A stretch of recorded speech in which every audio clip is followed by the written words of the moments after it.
Hello दोस्तों, तो जैसा कि पिछले एपिसोड में हमने देखा कि मास्टर C2 नान ने एक स्पिरिट सीड चुरा लिया था, जिसकी वजह से इमोर्टल ग्रेवयार्ड क्लैन का एक 9 लीफ एंसेस्टर यहाँ मास्टर C2 नान के पीछे पड़ जाता है, जो कि चाहकर भी मास्टर C2 नान को नहीं पकड़ सकता था। मगर दूसरी तरफ मास्टर C2 नान को अपने लिए एक फिजिकल बॉडी भी चाहिए थी, क्योंकि सिर्फ इसी तरह से मास्टर C2 नान अपनी कल्टीवेशन को रिस्टोर कर सकते हैं। और इसी को हासिल करने के लिए ये लोग फ्लेमिंग नॉर्थ पोल की तरफ रवाना हो गए, जहाँ पर इन लोगों को ज्यूली की रिस्ट्रिक्शन बैन फॉर्मेशन के अंदर डीमन बेबी जकड़ा हुआ दिखाई देता है। और चूंकि वॉन्गलिंग के लिए किसी भी रिस्ट्रिक्शन बैन फॉर्मेशन को कंट्रोल करना आसान था, तो वॉन्गलिंग ने यहाँ पर बिल्कुल ऐसा ही किया। वो यहाँ पर ज्यूली की रिस्ट्रिक्शन बैन फॉर्मेशन का इस्तेमाल करते हुए उस फोर्थ एंसेस्टर को भी उसके अंदर जकड़ चुका, जो देखकर मास्टर C2 नान तो काफी ज्यादा खुश दिखाई दे रहे थे, क्योंकि एक तो इनके पास डीमन बेबी की बॉडी आ गई और साथ ही साथ इमोर्टल ग्रेवयार्ड क्लैन वाले लोगों की स्पिरिट सीड और साथ ही साथ ये फोर्थ एंसेस्टर भी। अगर ये सब मास्टर C2 नान ने एब्सॉर्ब कर लिया तो उनकी कल्टीवेशन पूरी तरीके से रिस्टोर हो जाएगी। लेकिन दूसरी तरफ वॉन्गलिंग को तो अब स्टार कल्टीवेशन क्रिस्टल की फिक्र होने लगी थी। अब आगे तो नेक्स्ट एपिसोड की शुरुआत यहाँ वॉन्गलिंग से होती है, जहाँ पर वो परेशान होते हुए अपने मन में कह रहा था कि अच्छी बात तो यह है कि सुजाकू एम्परर ने अभी तक स्टार कल्टीवेशन क्रिस्टल को पूरी तरीके से मास्टर नहीं किया। अगर उसने किसी तरीके से मास्टर C2 नान के लगाए हुए सील को तोड़ दिया तो उसके बाद तो मेरी जान खतरे में आ जाएगी। ये सब कहते हुए वॉन्गलिंग पीछे की तरफ मुझे मास्टर C2 नान की तरफ भी देखता है, जो कि डीमन बेबी की बॉडी के अंदर खुद को फ्यूज करने की कोशिश कर रहा था, जिन्हें देखते हुए वॉन्गलिंग अपने मन में कहता है कि मास्टर C2 नान को इस बॉडी पर काबू करने में थोड़ा सा और समय लगेगा, तब तक तो वो मेरी मदद नहीं कर सकते। लेकिन मुझे कुछ भी करके उस स्टार कल्टीवेशन क्रिस्टल के अंदर से अपनी और मिस लिंगवान की सोल के टुकड़े को बाहर निकालना है, क्योंकि मैं सुजाकू प्लेनेट को छोड़कर जाना चाहता हूँ। सुजाकू प्लेनेट पहले ही केओस में जा चुका है, जिसकी वजह से मैं यहाँ पर कल्टीवेशन नहीं कर सकता। और वैसे भी मेरे लिए सबसे बड़ी प्रॉब्लम एंशिएंट गॉडलैंड में मौजूद टाउसन है। अगर वो एंशिएंट गॉडलैंड से आजाद हो गया तो वो मेरे पीछे जरूर आएगा। ये सब कहते हुए यहाँ वॉन्गलिंग ने अपने पास से एक शीशी भी बाहर निकाल ली थी। इसके अंदर थोड़ा बहुत एंशिएंट गॉड ब्लड मौजूद है, जो कि एंशिएंट गॉड बॉडी की कल्टीवेशन करने के लिए वॉन्गलिंग के काम आ सकती थी। लेकिन ये काफी नहीं होगी, क्योंकि वॉन्गलिंग को खुद को ताकतवर करना है, तो उसे अपने 1 बिलियन सोल फ्लैग के लिए भी कई और सोल्स की जरूरत पड़ेगी। ये सब कहते हुए वॉन्गलिंग को एक डेड बॉडी के बारे में याद आया, जिसे वॉन्गलिंग ने कॉर्प्स इंसेक्ट में सालों पहले देखा था, जो कि यकीनन कॉर्प्स इंसेक्ट के किसी फाउंडिंग एंसेस्टर की बॉडी होगी। वॉन्गलिंग उसकी सोल को भी अब्सॉर्ब करना चाहता था, इसलिए वॉन्गलिंग सोच रहा था कि मुझे एक बार कॉर्प्स इंसेक्ट भी जाना होगा, ताकि मैं उसके बारे में थोड़ा बहुत और इन्वेस्टिगेट कर सकूं। ये सब कहते ही वॉन्गलिंग फौरन वहां से रवाना होते हुए एक टेलीपोर्टेशन आरे का इस्तेमाल करते हुए काफी दूर आ गया, जहां पर आते साथ ही अचानक उसे साइड से किसी का ऑरा महसूस हुआ। और जब वॉन्गलिंग ने वहां की तरफ पलट कर देखा तो उसे वहां जावुताई दिखाई देता है, जो कि अपने स्ट्रा हैट को उतारते हुए कहता है कि हम दोनों की मुलाकात कई सालों बाद हुई। वॉन्गलिंग, क्या तुमने मुझे पहचाना? वॉन्गलिंग तो बेशक जावुताई को पहचान गया था, इसलिए वो फौरन से यहाँ जावुताई के पास आ जाता है, जहाँ पर वो देखता है कि वहाँ पर 2 वाइन के ग्लासेस पड़े हुए थे। इसलिए वॉन्गलिंग वही पुरानी वाइन बाहर निकाल लेता है, जो कि अक्सर डैनी वॉन्गलिंग के लिए लाया करता था। और ये आखिरी जाम की बोतल थी, जिस वाइन को स्मेल करते हुए जावुताई भी पहचान लेता है, और वो कहता है कि ये तो वही पुरानी वाइन है। पुराने वक्त की चीजें अभी तक भी नहीं बदली, लेकिन वॉन्गलिंग, जब से तुमने 4 कल्टीवेशन अलायंस कंट्री को छोड़ा है, तब से लेकर अब तक तुम काफी जरा चेंज हो चुके हो। साथ ही साथ तुमने इस दुनिया में अपना काफी नाम भी बना लिया। वॉन्गलिंग यहाँ पर जावुताई की ये सारी बातें सुनते हुए उसके स्ट्रा हैट की तरफ देखता है, जिससे वॉन्गलिंग एक ही नजर में पहचान गया था कि ये मास्टर यून क्यूजी की स्ट्रा हैट है। और वो जावुताई से कहता भी है कि लगता है कि तुम्हें कोई अच्छा सा मास्टर मिल गया। मुझे लगता है कि जिस फ्यूचर की तरफ मैं जा रहा हूँ तुम भी उससे ज्यादा दूर नहीं। इस पर तो जावुताई भी मुस्कुराने लगा और वो खड़े होकर वॉन्गलिंग से कहता है कि वॉन्गलिंग, मैं तुम्हारा शुक्रिया अदा करना चाहता हूँ, क्योंकि तुमने ली युआंगफेंग को जान से मार डाला। साथ ही साथ तुमने ice and snow domain country के कल्टीवेशन को भी सील कर दिया। इस तरह तुमने 4 अलायंस कल्टीवेशन कंट्री का बदला ले लिया। मैं तुम्हारा काफी जरा शुक्रगुजार हूँ। वॉन्गलिंग यहाँ पर जावुताई की हर एक बात सुन रहा था, और वो जावुताई से कहता है कि जावुताई, मैं जानता हूँ कि तुमने यहाँ पर मेरा इंतजार सिर्फ ये बातें तो करने के लिए नहीं किया होगा। यकीनन तुम मुझसे कुछ और बात करना चाहते हो, तो चलो खुलकर बात करो। ये सुनकर अब जावुताई भी एक लंबी सांस लेते हुए वॉन्गलिंग से कहता है कि ये सब कुछ दिनों पहले शुरू हुआ, जब इमोर्टल ग्रेवयार्ड क्लैन वाले लोगों ने एक बार फिर से अपने रीइंकार्नेशन ट्रीज को एक्टिवेट कर दिया था। सुजाकू एम्परर ये देखकर अपने साथियों के साथ मिलते हुए फौरन से एक रीइंकार्नेशन ट्री को डिस्ट्रॉय करने के लिए पहुंच गया, जिसे इमोर्टल ग्रेवयार्ड क्लैन की 3rd एंसेस्टर प्रोटेक्ट करने की कोशिश कर रही थी। और वो इतनी ज्यादा पावरफुल नहीं थी कि वो सुजाकू एम्परर से जीत सके। इसलिए सुजाकू एम्परर ने अपने वर्मिलियन बर्ड की फ्लेमिंग पावर का इस्तेमाल करते हुए यहाँ पूरी के पूरे रीइंकार्नेशन ट्री को जलाकर राख कर दिया। साथ ही साथ उन्होंने थर्ड एंसेस्टर को भी काफी बुरी तरीके से इंजर्ड कर दिया था। लेकिन थर्ड एंसेस्टर सुजाको एम्परर से कह रही थी कि चाहे तुम जो मर्जी कर लो, इस जंग को तो हम ही जीतेंगे। सुजाको एम्परर थर्ड एंसेस्टर की ये बात सुनकर गुस्सा होते हुए कहता है कि तुम कुछ ज्यादा ही एरोगेंट हो। मुझे लगता है कि तुम्हें सोच समझकर भौंकना चाहिए। और ये सब कहते हुए इससे पहले कि सुजाको एम्परर यहाँ थर्ड एंसेस्टर को जान से मार पाता, तभी अचानक कोई ऊपर से उन पर एक बहुत ही सारा पावरफुल अटैक चल देता है, जिसे सुजाको एम्परर ने बेशक ब्लॉक तो कर दिया था, लेकिन वो बुरी तरीके से इंजर्ड हो गए। और हमें देखने को मिलता है कि ये अटैकर असल में कोई और नहीं बल्कि मास्टर युन क्यूजी था, जो कि यहाँ पर आती है अपनी पावर्स का इस्तेमाल करते हुए थर्ड एंसेस्टर को भी आजाद करवा देता है। हम देखते हैं कि थर्ड एंसेस्टर तो मास्टर युन क्यूजी को सेकंड एंसेस्टर कहकर पुकार रही थी, जिससे सुजाको एम्परर और बाकी सब लोगों को भी इस राज के बारे में मालूम हो गया था कि मास्टर युन क्यूजी असल में इमोर्टल ग्रेवयार्ड क्लैन के एक एंसेस्टर है। इसलिए सुजाको एम्परर युन क्यूजी की तरफ देखते हुए कहता है कि आखिर मैं तुम्हें क्या पुकारूं, युन क्यूजी या फिर इमोर्टल ग्रेवयार्ड क्लैन का सेकंड एंसेस्टर, तुम तो गद्दार हो। इस पर युन क्यूजी जवाब देते हुए कहता है कि मेरे भाई ये तो सिर्फ एक नाम ही है, तुम जो चाहो वो मुझे पुकार सकते हो। ये सुनकर तो सुजाको एम्परर ने गुस्से से मास्टर युन क्यूजी पर हमला करने की कोशिश करी, जिस अटैक को मास्टर युन क्यूजी काफी आसानी के साथ सिर्फ एक ही हाथ से ब्लॉक कर देते हैं। साथ ही सर वो सुजाको एम्परर से कह रहे थे कि मेरे भाई तुम्हें अभी के लिए मुझसे नहीं लड़ना चाहिए, क्योंकि तुम पहले ही काफी बुरी तरीके से इंजर्ड हो।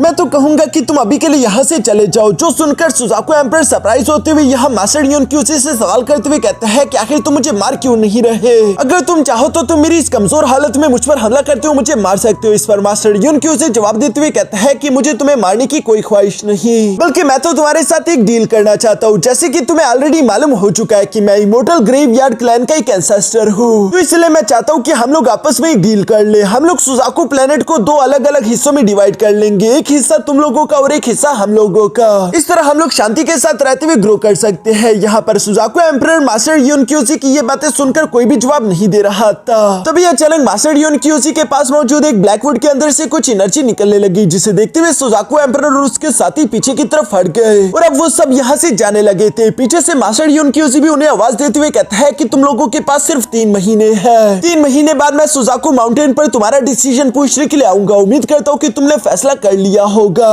ये सारी बातें सुनते हुए दूसरी तरफ सुजाको एम्परर और उसके साथी यहाँ एक पोर्टल का इस्तेमाल करते हुए वहाँ से चले गए। जिन लोगों के जाने के बाद मास्टर युन क्यूजी थर्ड एंसेस्टर की तरफ देखता है, जो कि बुरी तरीके से इंजर्ड थी। इसलिए मास्टर युन क्यूजी एक पोर्टल को ओपन करते हुए थर्ड एंसेस्टर से कहता है कि किसी ठंडी जगह पर जाकर कल्टीवेशन करो, तुम जल्दी हील करके रिकवर कर लोगी। यह मास्टर युन क्यूजी की बातें सुनने के बाद थर्ड एंसेस्टर भी वहाँ से चली जाती है। अब चूंकि सब लोग जा चुके थे, तो हम देखते हैं कि मास्टर युन क्यूजी के पास से स्मोक फॉर्म में एक सोल निकलकर बाहर आ जाती है, जो सोल असल में इमोर्टल ग्रेवयार्ड क्लैन के फर्स्ट एंसेस्टर की थी। और वो यहाँ पर युन क्यूजी को देखते हुए कह रहा था कि यकीनन तुम भूले नहीं होंगे कि हमारे इमोर्टल ग्रेवयार्ड क्लैन वालों में से कितने लोगों ने अपनी कुर्बानी दी थी ताकि वो सील को थोड़ा बहुत तोड़कर तुम्हें निकालते हुए सुजाको किंगडम बेच सके। ये सब कहते हुए फर्स्ट एंसेस्टर गुस्सा करते हुए कह रहे थे कि मुझे समझ नहीं आ रहा, अगर तुम चाहते तो तुम उसे जान से मार सकते थे, आखिर तुमने उससे यहाँ से जाने क्यों दिया? इस पर मास्टर युन क्यूजी मुस्कुराकर जवाब देते हुए कहता है क्योंकि उसके हाथ में अभी भी स्टार कल्टीवेशन हार्ट मौजूद है। जिस स्टार कल्टीवेशन हार्ट का इस्तेमाल करते हुए वो स्टार कल्टीवेशन क्रिस्टल को कंट्रोल कर सकता है। बेशक सेकंड सुजाको ने स्टार कल्टीवेशन क्रिस्टल को सील तो कर दिया था, लेकिन उसके बाद के जितने भी सुजाको थे उन सारों ने अपनी पूरी कोशिश की थी कि वो स्टार कल्टीवेशन क्रिस्टल के सील को तोड़ दे, और अब तक वो सील काफी सारा कमजोर भी हो चुका है। बेशक ज़ू क्यूजी अभी के लिए स्टार कल्टीवेशन क्रिस्टल को पूरी तरीके से कंट्रोल नहीं कर सकता, लेकिन अगर मैंने उसे इतना सारा पुश कर दिया और उसके पास दूसरा कोई रास्ता नहीं बचा तो वो स्टार कल्टीवेशन क्रिस्टल को डिस्ट्रॉय कर देगा। खुद को तो वो जान से मारेगा ही, लेकिन सुजाको प्लेनेट पर मौजूद बाकी सब लोग भी जान से मारे जाएंगे। और मास्टर युन क्यूजी अपने इमोर्टल ग्रेवयार्ड क्लैन के 1 बिलियन मेंबर्स को मरता हुआ नहीं देखना चाहते थे। जो सारी बातें सुनकर तो फर्स्ट एंसेस्टर के पास भी कहने के लिए कुछ नहीं बचता। यहाँ पर मास्टर युन क्यूजी कहता है कि वैसे मैंने 4 लोगों को सिलेक्ट किया था जिन्हें मैं अगला सुजाको एम्परर बनाना चाहता था। उनमें से जो भी सुजाको एम्परर बनेगा उसी में हमारा फायदा होगा, लेकिन तुम लोगों में जरा सा भी सब्र नहीं था और तुम लोगों ने मेरे प्लान के बीच में ही इस जंग को शुरू कर दिया, जिसकी वजह से अब सारी की सारी सिचुएशन खराब हो गई। जो सुनकर फर्स्ट एंसेस्टर यहाँ मास्टर युन यूनक्यूजी से सवाल करते हुए कहता है कि अच्छा वो सब तो ठीक है, लेकिन मुझे अभी भी समझ नहीं आया कि आखिर तुमने सुजाकू एम्परर को 3 महीने ही क्यों दिए। 3 महीनों बाद तुम आखिर ऐसा क्या कर लोगे। इस पर मास्टर यूनक्यूजी जवाब देते हुए कहता है कि ये 3 महीने काफी होंगे सुजाकू एम्परर से उसका आखिरी सहारा भी छीन लेने के लिए। जब सुजाकू एम्परर के पास दूसरा कोई रास्ता नहीं बचेगा तब वो मेरे साथ डील करने के लिए मजबूर हो जाएगा, जिस डील में अगर वो सुजाकू एम्परर बना रहना चाहता है तो उसके बदले उसे स्टार कल्टिवेशन क्रिस्टल हमारे हवाले करना होगा। ये सुनकर फर्स्ट एंसेस्टर जवाब देते हुए कहता है कि भला सुजाकू एम्परर ऐसा क्यों करेगा, मुझे नहीं लगता कि वो इतना बेवकूफ हो सकता है। इस पर मास्टर यूनक्यूजी जवाब देते हुए कहता है कि तुम उस आदमी को नहीं जानते, बल्कि मैं उसे करीब से जानता हूँ और मैंने खुद देखा है कि कैसे सुजाकू एम्परर की पोजीशन के लिए उसने अपनी ही मास्टर को जान से मार डाला था। मैं अच्छे से जानता हूँ कि जब वक्त आएगा तो वो लालची इंसान सुजाकू एम्परर की पोजीशन के लिए कुछ भी मानने के लिए तैयार हो जाएगा, लेकिन इससे पहले मैं उसे दिखाना चाहता हूँ कि वो पूरी तरीके से इस जंग को हार चुका है। ये सब कहने के बाद मास्टर यूनक्यूजी ने अगले 3 महीनों में हेवनली जेट सेट के लीडर चू यूनफी पर भी हमला कर दिया था, जहां वो उसके पूरे सेट को तबाह करके साथ ही साथ उन्हें बुरी तरीके से इंजर्ड करने के बाद उनसे कहता है कि अब तुम सुजाकू प्लेनेट को छोड़कर चले जाओ वरना हम तुम्हें जहाज से मार डालेंगे। इस पर मास्टर चू यूनफी एग्री होते हुए सुजाकू प्लेनेट को छोड़कर चला गया। इसी तरह करते करते इन 3 महीनों में मास्टर यूनफी और उनके साथियों ने कई सारे लेवल 5 की कंट्रीज को डिस्ट्रॉय कर दिया था और चूंकि अब इतनी सारी कंट्रीज डिस्ट्रॉय हो चुकी थी तो सुजाकू किंगडम अकेले बच गया और इवन के सुजाकू एम्परर आखिरी असेंडेंट स्टेज का कल्टिवेटर बचा है। जल्दी इमोर्टल ग्रेवयार्ड क्लैन वाले लोगों ने जो रीइंकार्नेशन ट्री के अंदर 4 स्पिरिट सीड्स लगाए हुए थे वो भी 10 लीफ शमन एंसेस्टर्स बनकर बाहर की तरफ आ जाएंगे। इसके बाद इमोर्टल ग्रेवयार्ड क्लैन को रोका नहीं जा सकता और सुजाकू एम्परर और उसका सुजाकू किंगडम यकीनन हारा जाएगा। ये सारी बातें ज़ावुताई यहाँ वांगलिंग को बताते हुए कह रहा था कि पहले मास्टर यूनक्यूजी ने ये सब कुछ प्रेडिक्ट करके रखा हुआ था, यानी कि सब कुछ मास्टर यूनक्यूजी के प्लान के मुताबिक चल रहा है। ये सब सुनकर वांगलिंग जवाब देते हुए कहता है कि ज़ावुताई मुझे बताओ क्या तुम्हें भी सुजाकू एम्परर के कैंडिडेट के तौर पर मास्टर यूनक्यूजी ने चूज किया था। इस पर ज़ावुताई जवाब देते हुए कहता है कि हाँ तुमने सही पहचाना,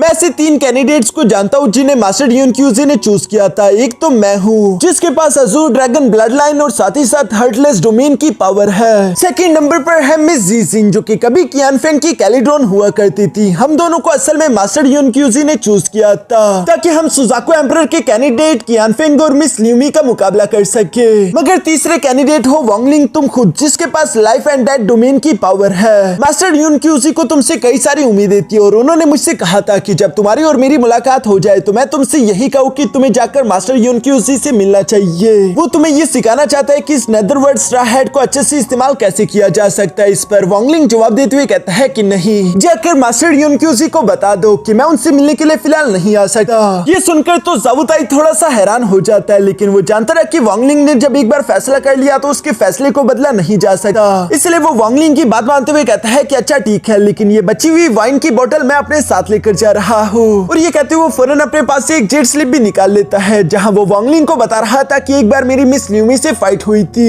जिसके डोमेन की पावर के बारे में इंफॉर्मेशन मैंने इस जेट स्लिप के अंदर स्टोर कर दी है, तुम चाहो तो इसे देख सकते हो। और ये सब कहते हुए ज़ावुताई उस जेट स्लिप को टेबल पर रखते हुए वाइन उठाकर यहाँ से रवाना होने लगा। वांगलिंग भी ज़ावुताई के उस जेट स्लिप को उठाते हुए ज़ावुताई का शुक्रिया अदा करता है, जिस पर जाते जाते ज़ावुताई इशारे से कहता है कि कोई बात नहीं। अब चूंकि ज़ावुताई जा चुका था तो इसके बाद हम देखते हैं कि वांगलिंग भी फौरन वहाँ से गायब होकर चला गया। जिसके बाद नेक्स्ट सीन हम लोगों को जाओ कंट्री में मौजूद कॉर्प सीन सेट कर दिखाया जाता है, जहाँ पर हम देखते हैं कि एक सोल किसी की बॉडी पर कब्जा करने की कोशिश कर रही थी, मगर अचानक से उस सोल ने फौरन से यहाँ पर वांगलिंग की डिवाइन एनर्जी को महसूस करना शुरू कर दिया और वो हैरान होते हुए कह रहा था कि आखिर ये कैसी एनर्जी है, क्या यहाँ पर कोई सोल ट्रांसफॉर्मेशन लेवल का कल्टिवेटर आ गया। तभी अचानक वांगलिंग की आवाज सुनाई थी जो कि कह रहा था कि तुम तो सोल फॉर्मेशन की मिड स्टेज के सोल हो, आखिर तुमने इतनी आसानी के साथ मेरी एनर्जी को महसूस कैसे कर लिया। इस पर वो सोल जवाब देते हुए कहती है कि प्लीज सीनियर मुझे माफ कर दीजिए, मैं आपको ऑफेंड नहीं करना चाहता था, असल में मैं डिवाइन एनर्जी को लेकर काफी ज्यादा सेंसिटिव हूँ। वांगलिंग यहाँ पर उस सोल से सवाल करते हुए कहता है कि अच्छा ये बताओ कि आखिर तुम्हारा नाम क्या है और तुम किस सेट से बिलोंग करते हो।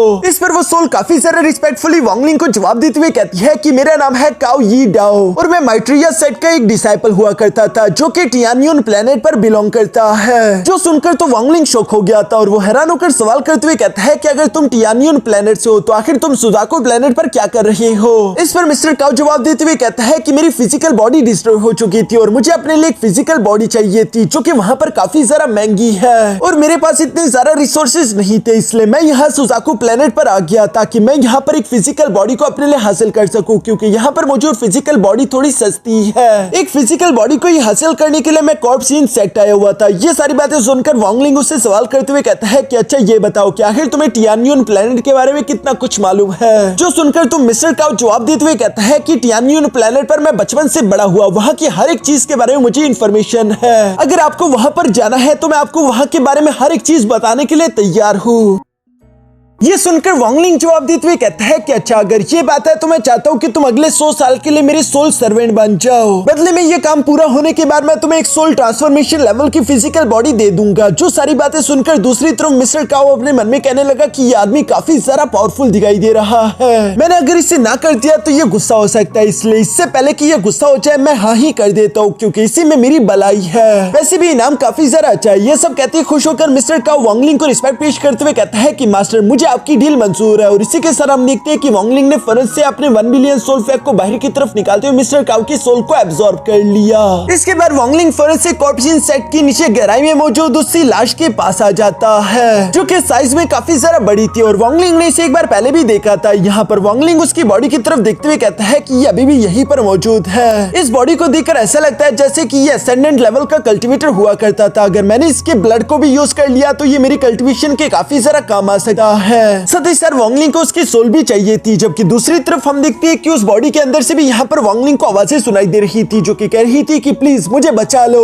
मगर वांगलिंग को उसकी मदद नहीं करनी थी, बल्कि वांगलिंग को उसका ब्लड चाहिए था, जिसके लिए वो अपने सेलेस्टियल सोर्ड को बाहर की तरफ निकालते हुए उस ट्रोल की बॉडी पर एक पावरफुल स्लैश अटैक कर देता है ताकि वो उसके ब्लड को बाहर निकाल सके। लेकिन इसका कोई असर नहीं हुआ। उल्टा वहां से कुछ व्हील्स इसी के साथ आगे की तरफ बढ़ते वांगलिंग पर हमला करने वाली थी, जिसे वांगलिंग ने दोबारा से सील कर दिया। साथ ही साथ वांगलिंग को एक बात तो समझ आ जाती है कि उसके सेलेस्टियल सोर्ड के अटैक इतने ज्यादा पावरफुल नहीं कि वो इस ट्रोल की बॉडी को पेनिट्रेट कर सके। मगर हाँ, ये जो भी शाखे है ये यहाँ पर इस ट्रोल की बॉडी के आर पार हो सकते हैं, तो क्यों ना मैं इन्हीं शाखों का इस्तेमाल करते हुए उसकी बॉडी को पेनिट्रेट करूं। यही सोचते हुए वांगलिंग ने उस दरख्त की कुछ शाखों को तोड़ दिया था, जिनका इस्तेमाल करते हुए इस ट्रोल की बॉडी को पेनिट्रेट कर देता है। साथ ही साथ वांगलिंग एक शीशी के अंदर यहाँ उस ट्रोल के ब्लड लाइन को स्टोर करने लगा, जिसे देखते हुए वांगलिंग अपने मन में कह रहा था कि वाओ, ये ब्लड लाइन वाकई में काफी कमाल का है। एंशिएंट गॉड पावर्स की कल्टीवेशन के लिए ये ब्लड काफी ज्यादा काम आएगा। तभी अचानक हम देखते हैं कि वो ट्रोल यहाँ पर वांगलिंग से बात करते हुए कहता है कि मेरे दोस्त, मैं तुमसे एक डील करना चाहता हूँ, प्लीज मुझे यहाँ से बचा लो। अगर तुमने मुझे यहाँ से बचा लिया तो मैं तुम्हें अपने ट्रोल क्लैन का सबसे ज्यादा कीमती ट्रेजर हेवन ओपनिंग आयरन दे दूंगा, जिसकी वजह से हमारे ट्रोल डीमन क्लैन के जितने भी मेंबर्स हैं वो तुम्हारा हर एक ऑर्डर मानेंगे। इवन कि मैं खुद भी तुम्हारा गुलाम बनने के लिए तैयार हूँ। अगर तुम मेरी मदद करती हो इस जगह से आजाद होने में, तो मैं सारी जिंदगी तुम्हारा गुलाम बनने के लिए तैयार हूँ। लेकिन वांगलिंग उसकी कोई भी बात नहीं सुन रहा था और वो लगातार इस ट्रोल की बॉडी से उसका ब्लड एसेंस निकालता ही जा रहा था, जिस पर वो ट्रोल यहाँ वांगलिंग का इंटरेस्ट जगाने के लिए कहता है कि तुम्हें तो मालूम होगा कि जायंट डीमन क्लैन के मेंबर्स की बॉडी कितनी ज्यादा खास होती है, बिल्कुल एक स्टार कंपास की तरह, जहाँ पर बड़े बड़े कल्टिवेटर्स भी नहीं जा सकते, वहाँ पर भी हमारे जायंट ट्रोल डीमंस की बॉडी को कुछ नहीं होता और हम आसानी के साथ जा सकते हैं। तुम्हें मालूम नहीं होगा, लेकिन कल्टिवेशन अलायंस के जितने भी ग्रेट मास्टर्स हैं वो सारे के सारे हमारे जायंट डीमन क्लैन के मेंबर्स की बॉडी को अपने लिए गुलामों की तरह इस्तेमाल करते हैं, क्योंकि वो जानते हैं कि एक बार हम किसी को अपना मास्टर बना ले तो हम चाहकर भी कभी उसके साथ गद्दारी नहीं कर सकते। प्लीज मुझे बचा लो, मैं हमेशा तुम्हारा गुलाम बनकर रहूंगा। मैं जानता हूँ कि तुम्हें मेरा ब्लड चाहिए और शायद ये ब्लड तुम्हारे किसी काम आ भी जाएगा, लेकिन तुम्हें मालूम है कि मेरी बॉडी के अंदर मेरा बोन मैरो भी मौजूद है, जो कि मेरे ब्लड से भी ज्यादा कीमती है। अगर तुमने मुझे यहाँ से आजाद कर दिया तो मैं तुम्हें ये सिखा दूंगा कि तुम इस बोन मैरो को कैसे एक्सट्रैक्ट कर सकते हो।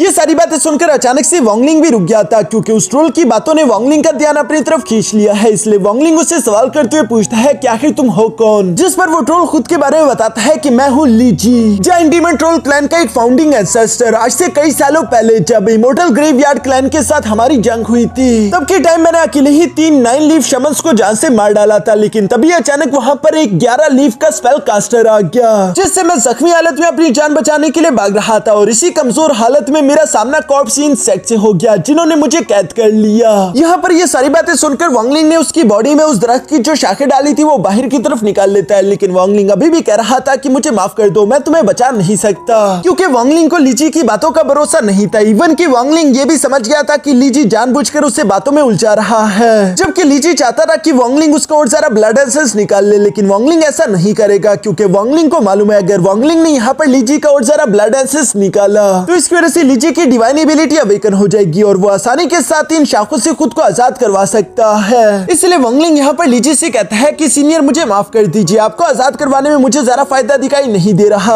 और अगर आप यहाँ ट्रैप रहते हैं तो मैं अक्सर यहाँ पर आकर आपका फ्रेश ब्लड निकाल कर जा सकता हूँ। यही मेरे लिए सबसे ज्यादा फायदे की चीज है। जो सब कहते हुए वंगलिंग वहाँ से वापस की तरफ रवाना होने लगा। जो देखते हुए लीजी को तो काफी ज्यादा गुस्सा रहा था और वो गुस्सा होते हुए कह रहा था कि अगर वंगलिंग सिर्फ 10 मिनट तक और मेरा ब्लड एसेस निकालता रहता तो इसकी वजह से मेरी डिवाइन एबिलिटी अवेकन हो जाती और मैं इन एंसेस्ट्रल वेन्स को फोर्स करते हुए तोड़ देता, जिसकी वजह से मैं यहाँ से आजाद हो जाता। लेकिन ये सब बिल्कुल भी अच्छा नहीं हुआ और उसे बहुत ही ज्यादा गुस्सा आ रहा था। जबकि दूसरी तरफ वंगलिंग इससे पहले कि यहाँ कॉर्प्स इंसेक्ट से बाहर की तरफ जा पाता तभी अचानक एक पिंक कलर का फॉग चारों तरफ फैल जाता है। जो देखकर तो वंगलिंग को कुछ भी समझ नहीं आ रहा था। वो देखता है कि उसके चारों तरफ कई सारे फूल खिलकर बाहर की तरफ आ चुके थे, जो कि शायद किसी की डोमेन पावर है। तभी अचानक हमें वहाँ पर एक लड़की दिखाई दी, जो कि असल में कोई और नहीं बल्कि इमोर्टल ग्रेवयार्ड क्लैन की थर्ड एंसेस्टर ही है। और वो यहाँ कॉर्प्स इंसेक्ट के कोल्ड एनर्जी में कल्टिवेशन करने के लिए आई हुई थी ताकि वो अपनी इंजरीज को हील कर सके। उसने जब यहाँ पर वंगलिंग को देखा तो वो काफी ज्यादा खुश हो जाती है और वो खुश होते हुए कहती है कि देखो ये मौसम कितना सुहाना है। इतने रोमांटिक माहौल में कोई ना कोई पार्टनर तो होना चाहिए जिसके साथ आप एंजॉय कर सको।